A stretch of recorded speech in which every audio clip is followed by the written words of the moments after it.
स्वागत है आप सभी का आपके अपने YouTube channel Vinod Hindi point में। आज के इस वीडियो में पढ़ने वाले हैं फणीश्वर नाथ रेणु की प्रसिद्ध कहानी पंचलाइट, जो बिहार स्टेट पेपर 2 के सिलेबस में लगा हुआ है। उससे पहले रेणु जी की अन्य रचनाओं के बारे में जानते हैं। पूरी कहानी पढ़ेंगे और वीडियो के अंत में कहानी से संबंधित महत्वपूर्ण प्रश्नों पर चर्चा करेंगे। मैला आंचल, इसका प्रकाशन वर्ष 1954 ईस्वी। इसे हिंदी का प्रथम आंचलिक उपन्यास माना जाता है और फणीश्वर नाथ रेणु को प्रथम आंचलिक उपन्यासकार के रूप में जाना जाता है। प्रति परिकथा, प्रकाशन वर्ष 1957।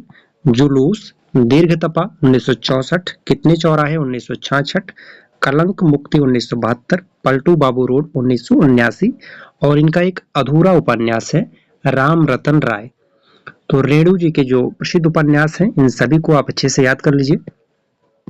इनके कथा संग्रह हैं ठुमरी 1959, एक आदिम रात्रि की महक 1967, अग्निखोर 1973, एक श्रावणी दोपहर की धूप 1984, अच्छे आदमी 1986।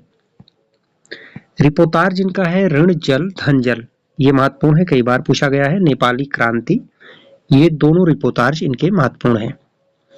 वन तुलसी की गंध, श्रुत अश्रुत पूर्वे। प्रसिद्ध कहानियां हैं मारे गए गुलफाम उर्फ तीसरी कसम, एक आदिम रात्रि की महक, लाल पान की बेगम, पंचलाइट जिसके बारे में आज हम लोग इस वीडियो में पढ़ने वाले हैं, तबे एकला चलो रे, ठेस, संवदिया, ये इनकी कहानी है। पंचलाइट कहानी, पूरी कहानी पढ़ेंगे, आप वीडियो के अंत तक बने रहिएगा।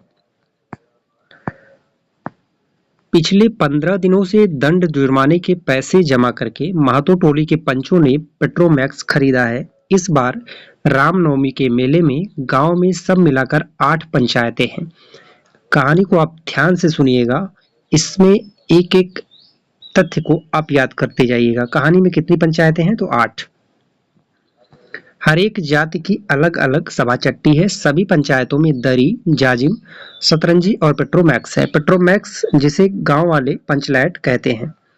पंचलाइट खरीदने के बाद पंचों ने मेले में ही तय किया 10 रुपए जो बच गए हैं, 10 रुपए, ये पूछा जा सकता है, 10 रुपए जो बच गए हैं इससे पूजा सामग्री खरीद ली जाए।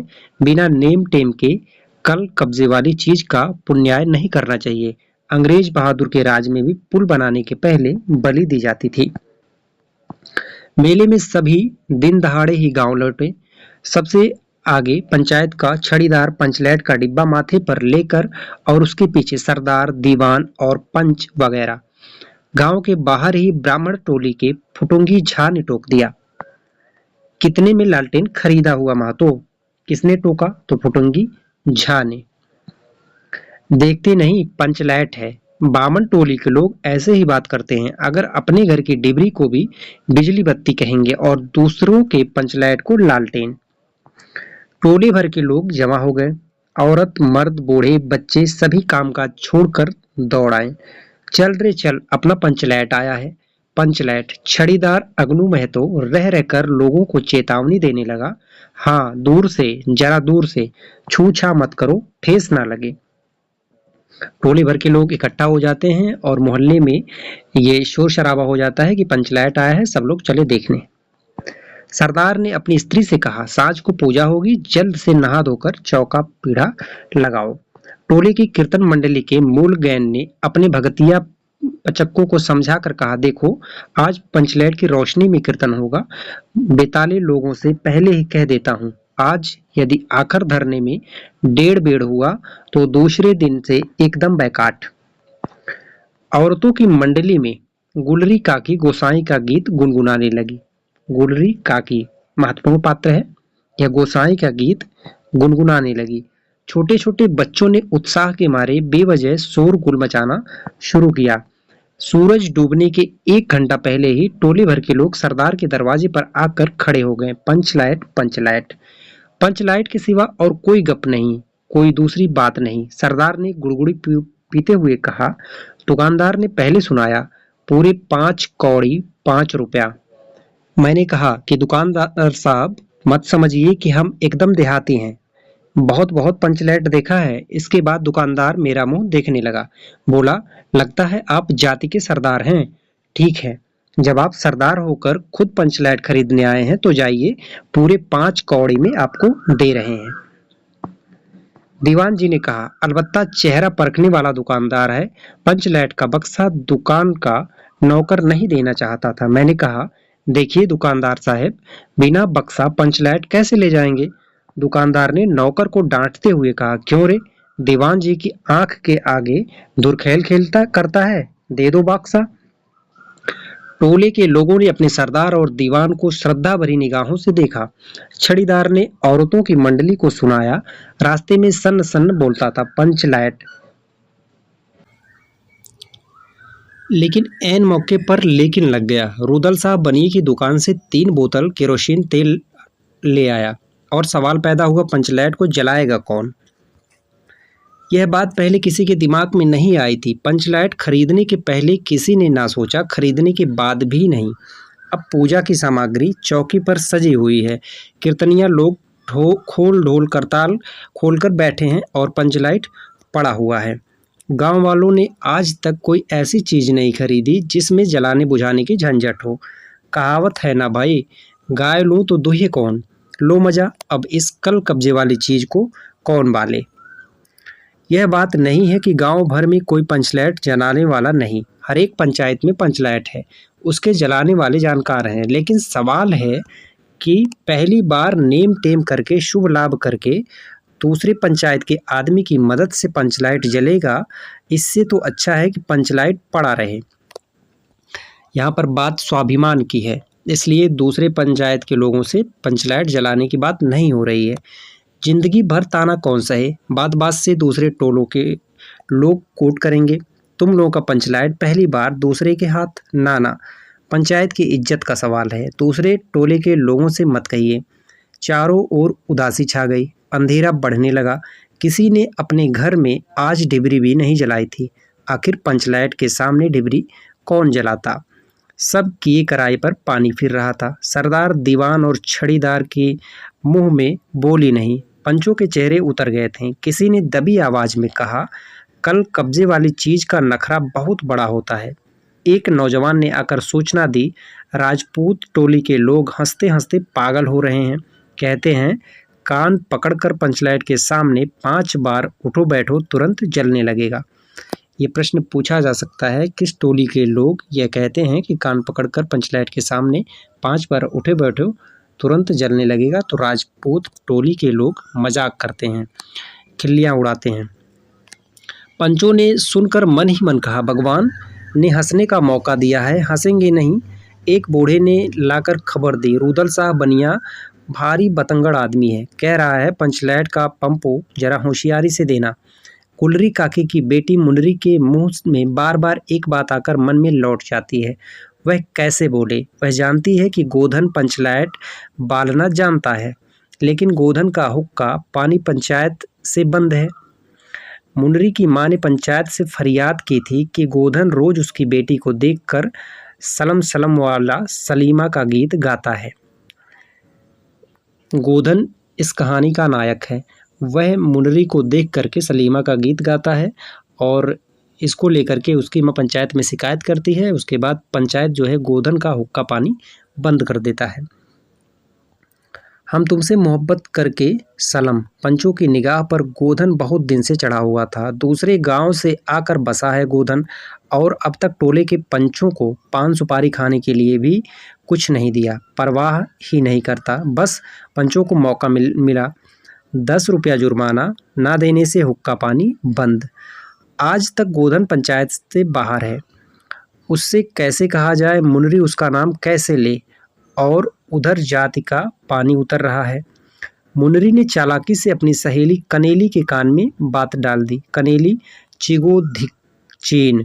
कनेली मुस्कुरा कर रह गई। गोधन तो बंद है। मुनरी बोली, तू कह तो सरदार से।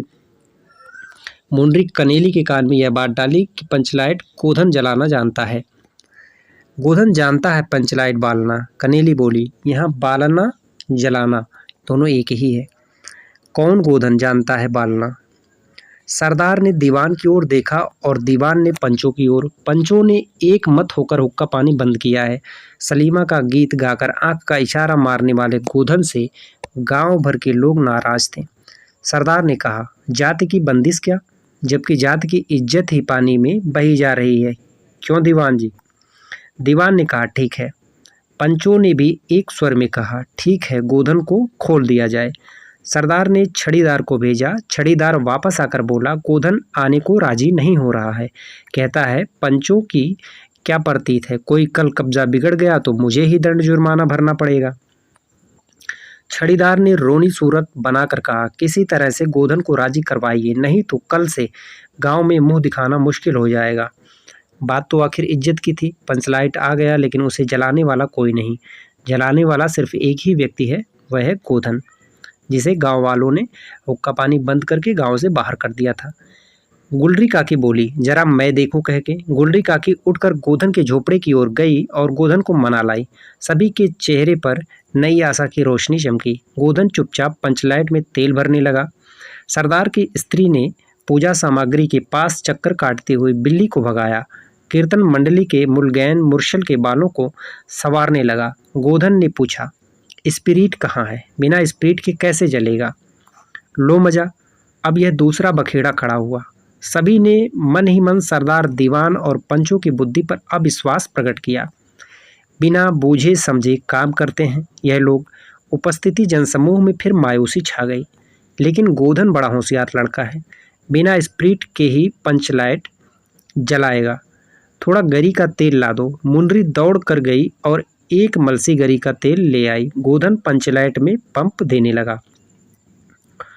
पंचलाइट की रेशमी थैली में धीरे धीरे रोशनी आने लगी। गोधन कभी मुंह से फूंकता, कभी पंचलाइट की चाबी घुमाता।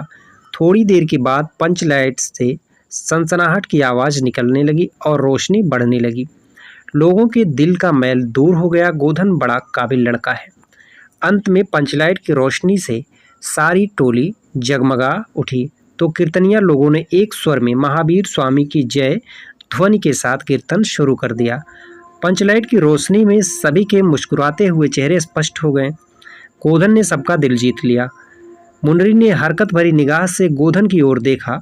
आंखें चार हुई और आंखों ही आंखों में बातें हुई। कहा सुना, माफ़ करना, मेरा क्या कसूर? मुनरी आंखों ही आंखों में गोधन से माफ़ी मांग रही है कि गांव वालों ने तुम्हें पंचायत से बाहर किया था, हुक्का पानी तुम्हारा बंद किया था, मेरा क्या कसूर, मैं मुझे माफ़ करना। सरदार ने गोधन को बहुत प्यार से पास बुलाकर कहा, तुमने जाति की इज्जत रखी है, तुम्हारे साथ खून माफ़, खूब खाओ, गाओ सलीमा का गाना। गुलरी काकी बोली, आज रात में मेरे घर में खाना गोधन। गोधन ने एक बार फिर मुनरी की ओर देखा। मुनरी की पलकें झुकी हुई। कीर्तनिया लोगों ने एक कीर्तन समाप्त कर जय ध्वनि की। जय हो, जय हो। पंचलाइट के प्रकाश में पेड़ पौधों का पत्ता पत्ता पुलकित हो रहा था। पंचलाइट कहानी से 2 से 3 प्रश्न पूछे जाएंगे। कहानी को आप अच्छे से सुन लीजिएगा, 1 से 2 बार में पूरी कहानी आपको याद हो जाएगी।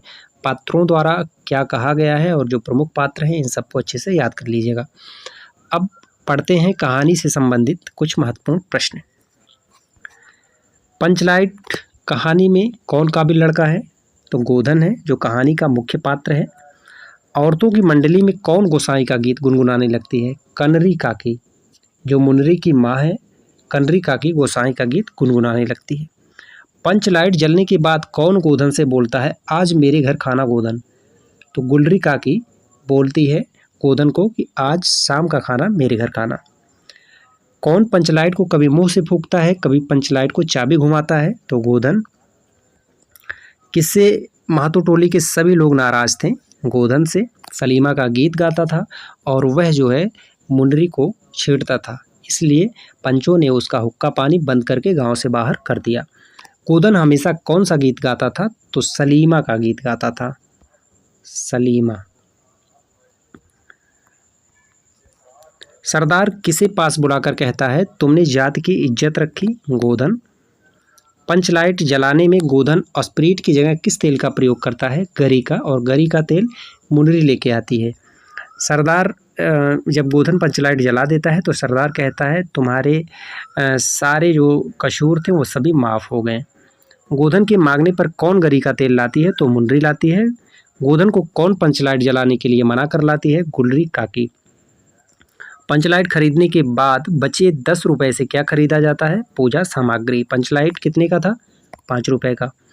सूरज डूबने के 1 घंटा पहले टोले भर के लोग किसके दरवाजे पर जमा हो गए? सरदार के घर पे। जो पंचलाइट आता है वह सरदार के घर पे जलाया जाता है। मातो टोली में पंचलाइट किस पैसे से लाया जाता है? चंदा और जुर्माना के पैसे से। पंचलाइट कहानी में किस टोली में पहली बार पंचलाइट लाया जाता है? मातो टोली में। पंचलाइट कहानी में किसका हुक्का पानी पंचायत में बंद कर दिया था? तो गोधन का। किस बनिए की दुकान से 3 बोतल केरोसिन का तेल आया? रुदल शाह। पंचलाइट कहानी में कौन अपनी पत्नी से कहता है सांझ को पूजा होगी, नहा धो लो? सरदार कहता है। पंचलाइट कहानी में अगनू महतो को कौन टोकता है? पुटकी झा। पुटकी झा शुरू में ही कहता है क्या लेके जा रहे हो, डिबरी है? तो इस पर जो है अगनू महतो कहते हैं अपनी डिबरी को भी आप पंचलाइट कहते हैं और दूसरे की पंचलाइट को आप डिबरी कहते हैं। मुनरी अपनी किस सहेली के कान में बोलती है गोधन पंचलाइट जलाना जानती है? तो कनेरी के। पंचलाइट कहानी की नायिका मुनरी किसकी पुत्री है? गुलरी काकी की। इस कहानी में कुल कितनी पंचायत की चर्चा हुई है? तो 8 पंचायतों की चर्चा की गई है। पंचलाइट कहानी की नायिका कौन है? मुनरी। पंचलाइट कहानी फणीश्वर नाथ रेणु के किस कहानी संग्रह में संग्रहित है? ठुमरी। ये महत्वपूर्ण है, इसे आप याद कर लीजिएगा।